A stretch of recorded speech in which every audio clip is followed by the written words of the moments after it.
This is our FilterMax fuel filter filtration system. We've chosen this filter because as a filter, it's 4 times more efficient than the factory filter. And of all the competitors on the market, this is the only one that not only has a replaceable cartridge, but it also is back flushable. So if I contaminate this at any given time and I need some extra time, I can open the top, open the bottom, flush the fuel filter down enough to get me through a particular project and to where I can change that filter out.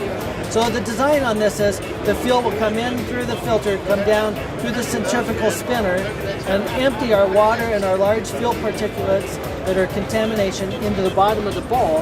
And then the fuel will travel up and go through the filter into a section of kind of like a fuel bowl, and then out to our engine parts, meaning our injectors and our fuel pumps and those other items. So to watch how this works, we can put water in our fuel bowl. Now water's heavier than fuel, so it's going to set on the bottom of that and you'll be able to see the limits of it. How's it going? Good, how are you doing? All right. So there is our fuel contamination. We've got water and then fuel, and water will always set to the bottom of fuel. Send that water into our filter.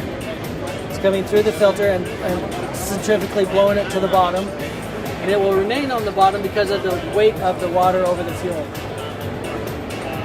Some of these bubbles are just because our fuel filter is running too fast, our pump. So we'll slow that down a little bit so you can see that it's not contaminated. So now what you'll see is an absolutely clear fuel, and clear fuel even in the pump, but yet our contamination is contained in the bottom of the pump. So then what happens is this fuel will flow up through the center, through the filter, and out to our engine and our injectors and the various parts of the fuel system. So the beauty of this system is once you've trapped the water in the bottom of the filter, all you have to do is open the petcock and it will drain out. And then you don't have to drain the rest of the fuel out. It's now uncontaminated, totally full of just fuel. So currently we have a clean fuel system and we're going to contaminate that with water.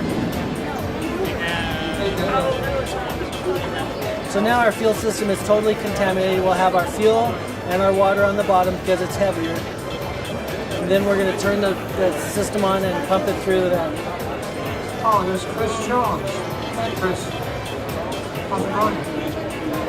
So now the returning fuel that's coming back from the filter, which is now your motor, is totally contamination free. There'll be no water.